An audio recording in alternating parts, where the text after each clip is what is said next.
صباح الخير، ازيكم عاملين ايه؟ هنعمل احلى ساندوتش واحلى خبز تقدروا تاكلوه بدون ما نلمس العجين.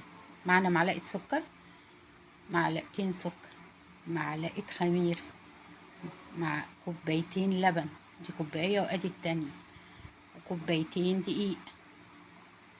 وهنقلب بالمعلقه الخشب تمام لغايه ما كل المكونات تمتزج مع بعضها. هنغطيها وبعد شويه هنشوفها، هنلاقيها اختمرت. هنزود كوبايتين دقيق ومعلقة ملح ومعلقة صغيرة بيكنج باودر، ونقلب بقى العجين ده كله مع بعض بالمعلقة الخشب. معانا كوباية مية عشان نعجن العجينة كويس ويكون الملمس زي ما هتشوفيه دلوقتي، كله بالمعلقة مش تمدي ايدك فيه. تمام.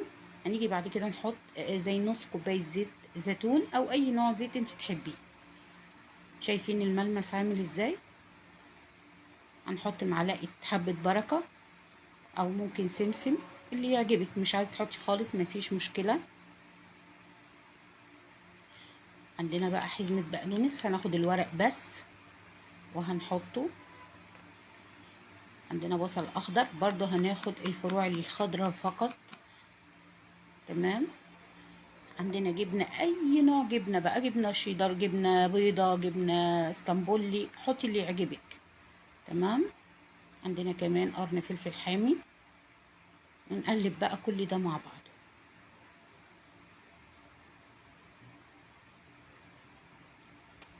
ونغطيها ونسيبها لما تختمر خالص. بعد ساعة نرجع نلاقيها اختمرت. هنحطها في القالب اللي احنا هنشتغل فيه، نزليها كده ويا دوبك تبلي ايدك زيت وتفرديها على قد الصاج بتاعك. تمام. هنرش شوية بقدونس على الوش كده وشوية جبن، اي نوع جبنة برضو زي ما بقولك، ممكن موتزاريلا، جبنة رومي، اللي يعجبك بقى. تمام. عندنا بيضة ومعلقتين لبن وهنضربهم كويس، وهندهن كل الصاج بتاعنا ونقسمه بايدينا كده زي ما انتوا شايفين.